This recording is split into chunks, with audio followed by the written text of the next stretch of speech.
The champagne was already poured when my brother's wife looked across the ballroom and said, loud enough for the catering manager standing next to me to hear, "I don't know why she's even at the head table. She's just the event coordinator." She didn't know I owned the venue. Let me back up. My name is Vivian, and I've been running Hartwell Estate, a wedding and event venue in Westchester County, New York, since I was 29. I bought it with a business partner after 5 years of working hospitality management, scraping every dollar I had, taking out a loan that still gives me anxiety when I think about the interest rate. My daughter Lily was 4 when I signed the papers. Her dad had been out of the picture for 2 years by then. It was just the two of us in a 1-bedroom apartment in Yonkers, and I was either going to make this work or I was going to figure something out. Failure wasn't something I had time to sit with. Hartwell does about 60 events a year: weddings, anniversary parties, corporate dinners, milestone birthdays. The property has a main hall that seats 250, a smaller garden pavilion, a bridal suite, and a catering kitchen. We renovated 2 years ago. We have a staff discount program for employees, and we extend a courtesy rate to immediate family of the ownership team, meaning me and my business partner, Diane. My brother's name is Scott. He's 4 years older than me, which makes him 37 now. Growing up, Scott was the one who got things handed to him. Not because my parents were malicious, they genuinely thought they were being fair. But Scott had a way of presenting his needs as emergencies. His college tuition got paid. Mine got split between a partial scholarship and loans I'm still paying. When our grandmother passed and left behind a small inheritance, Scott got the larger share because he had a family to support. I had a daughter. Apparently, that didn't count the same way. His wife's name is Tiffany. I want to be careful here because Tiffany is not a cartoon villain. She's smart, she's organized, and she's genuinely good to her kids. But she has a particular way of sorting people into categories: useful or not useful, impressive or not impressive. And for most of our adult lives, I was in the not column. I had a kid out of wedlock. I worked in event management. I drove a used Subaru. The fact that I owned a business didn't register as impressive because it wasn't a business she could brag about at her book club. My sister-in-law runs a wedding venue doesn't have the same ring as my sister-in-law is a surgeon. Scott and Tiffany had been married for 11 years when they decided to throw a vow renewal, a big one, the kind that is, functionally, a second wedding. 120 guests, a formal dinner, a live band, a custom cake. Tiffany wanted it at Hartwell. I want to be honest, when my brother called me and asked, I felt something lift in my chest. We didn't have the easiest relationship, but he was my brother, and this felt like an olive branch. He said, "Tiff really loves her place. It would mean a lot to us if you hosted." I said, of course. I said I'd give them the family courtesy rate, which is 40% off our standard package. That's not nothing. On a full Saturday evening event with catering, that discount was worth somewhere around $8,000. I started working on their event 4 months out. I was the point of contact, the coordinator, the one fielding Tiffany's emails at 11 at night about centerpiece heights and whether the napkins could be a slightly warmer ivory. I did not bill for my coordination time. I told myself it was a gift. Lily was 7 by then. She had been excited about the party. She'd seen the venue dressed up for events 100 times, helped me arrange sample florals on weekends, sat at the bar eating crackers while I walked clients through the space. She thought of Hartwell the way other kids think of their parents' offices, a second home, a place that made sense to her. About 3 weeks before the event, Tiffany emailed me with a seating chart. Lily was not on it. I assumed it was an oversight. I replied and said, "Just flagging. Looks like Lily isn't assigned a seat.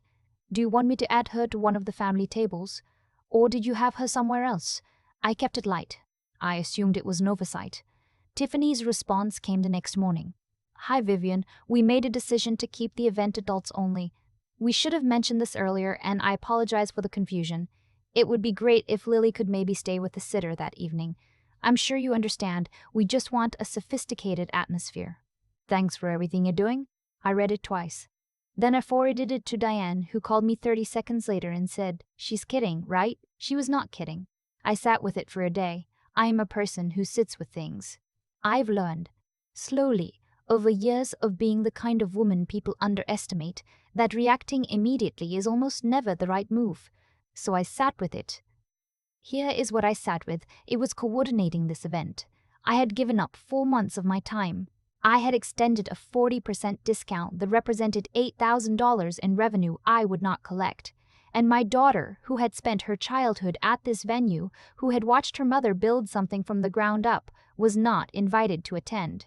I also thought about the last family Christmas, when Tiffany had introduced me to her co-worker as Scott's sister. She does parties.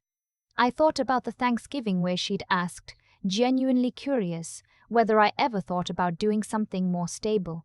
I thought about the way Scott laughed when she said it, and the way I laughed too, because that's what you do at the table. I called my brother. "Hey," I said, "I got Tiffany's email about Lily. I just want to make sure you're both on the same page, because I want to handle this the right way." He paused. Then, "Yeah, we talked about it. We really want it to be an adult thing. You get it, right? Lily can come to the dinner afterward, the family one. It'll be more fun for her anyway." The dinner afterward, a consolation dinner that did not yet exist, offered in the same breath as telling me my child was not welcome at an event I was producing. "Got it," I said. "Thanks for letting me know." I hung up and sat at my desk for a long time. Then I opened my vendor contract file. Here is something about running an events business that most people don't think about. There's a lot of paperwork. Every client signs a venue agreement that outlines the terms of the booking, payment schedule, cancellation policy, liability, staffing expectations. When I'd initially set up Scott and Tiffany's event, I had them sign our standard contract, the same one every client signs. I'd applied the family courtesy rate as a line item discount, and I'd noted that the discount was extended as a professional courtesy at ownership's discretion. That second part is important. At ownership's discretion. I emailed Scott and Tiffany a week before the event. "Hi both. I wanted to make sure we were aligned on a few logistics. Per our venue agreement, the family courtesy rate of 40% is extended as a discretionary benefit. Given the change in guest list details we discussed, I need to let you know that effective for this event, the courtesy rate will no longer apply and the booking will revert to standard pricing. The difference of $8,200 will be due no later than 5 business days before the event date. Please let me know if you'd like to discuss. Vivian." I sent it on a Tuesday morning. By Tuesday afternoon, my phone was ringing. It was Scott. He was not using his calm voice. "What is this email? Are you serious right now? The event is in 8 days.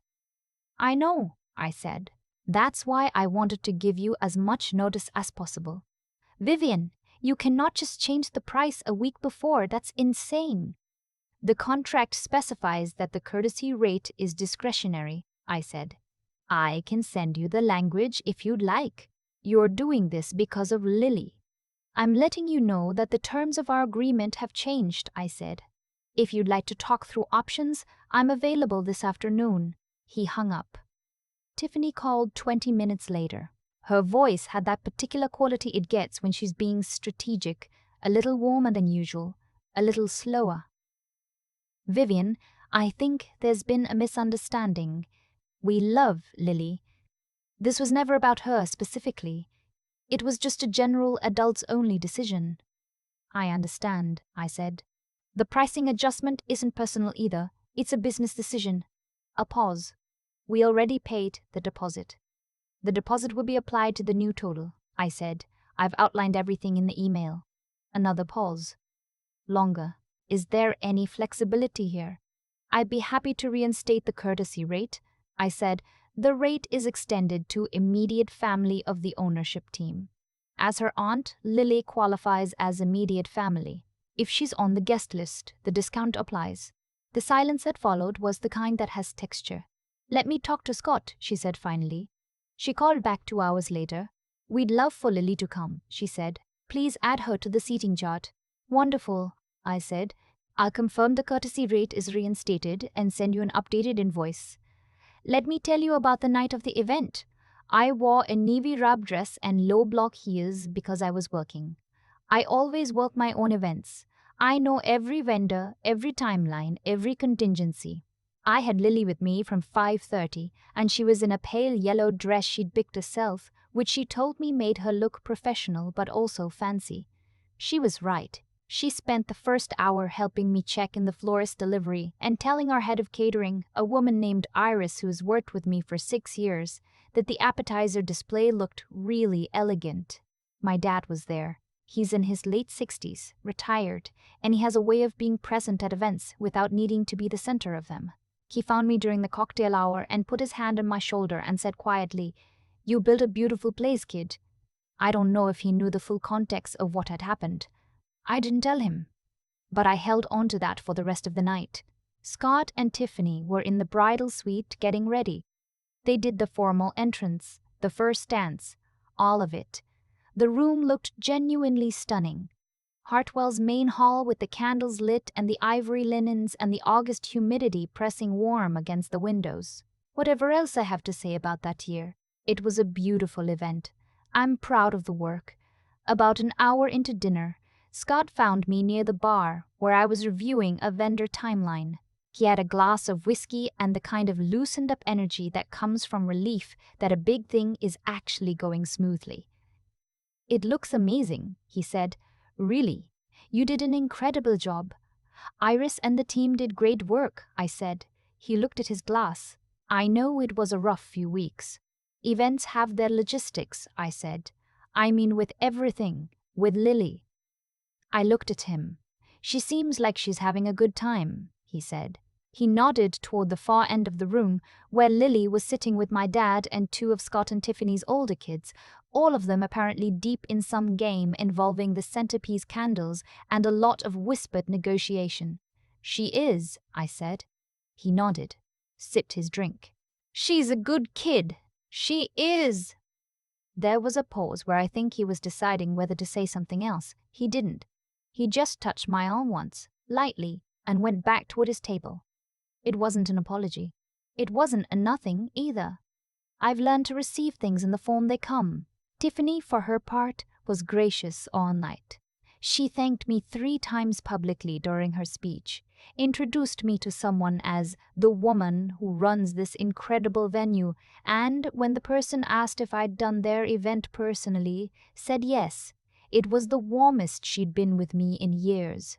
I don't know if the $8,000 had clarified something for her or if the presence of 120 witnesses had clarified something. Possibly both. Lily fell asleep on the way home in the back seat, still in her yellow dress. I carried her in and pulled the covers up and sat on the edge of her bed for a minute in the dark, listening to her breathe. I thought about the version of me that would have absorbed the original email and said nothing. Who would have let Lily stay home and smiled at the photos later? Who would have eaten the $8,000 and the 4 months and the 11 o'clock emails about napkin undertones because keeping the peace felt safer than insisting on her own worth? That version of me existed for a long time. I thought about something my dad had said once, years ago, when I was first putting together the business plan for Hartwell. I'd asked him if he thought I was being realistic. He'd said, "Vivian, you've been realistic your whole life. Maybe try something else." I built the thing. I learned the contracts. I showed up every time and did the work exactly right. And when my daughter was quietly removed from a room she had more claim to than anyone in it, I used the tools I had. Not out of bitterness. I want to be clear about that.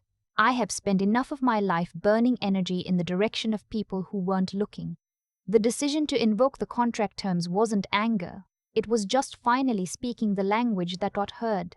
Family discount is for family. Lily is family. The math, as it turned out, was very simple. 3 months after the vow renewal, Tiffany texted me asking if I had any availability for her sister's bridal shower.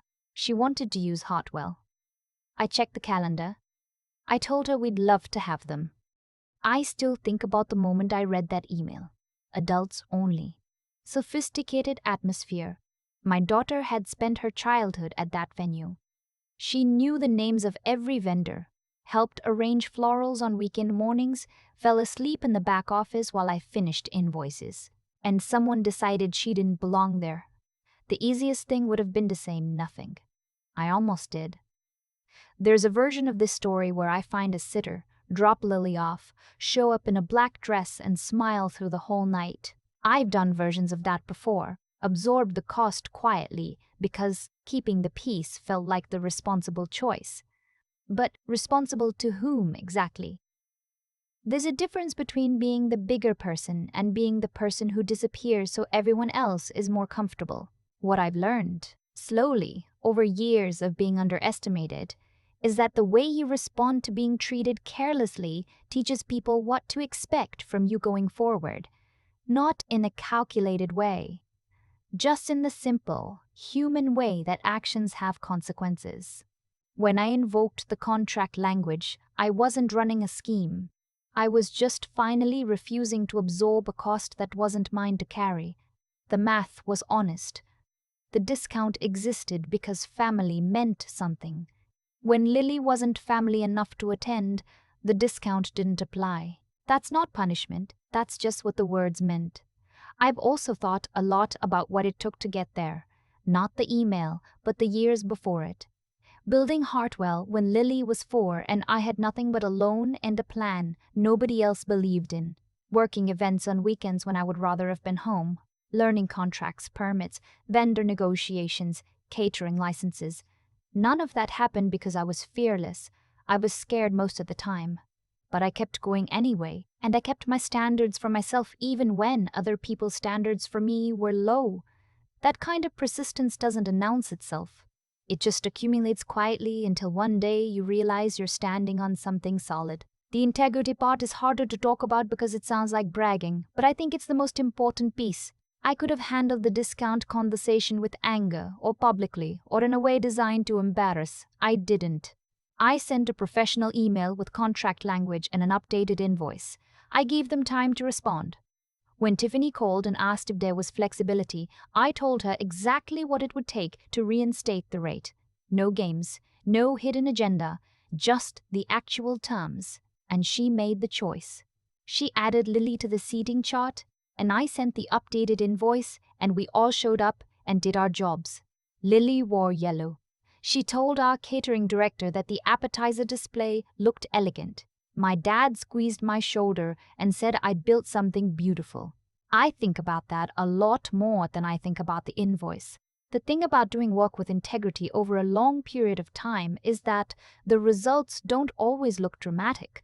There wasn't a scene. Nobody got publicly humiliated. My brother and I are still in each other's lives. But something shifted that night, quietly and permanently. I stopped being the person in the family who could be handed costs without being asked, and Lily was in the room where she had always belonged. That felt like enough. That felt like exactly enough.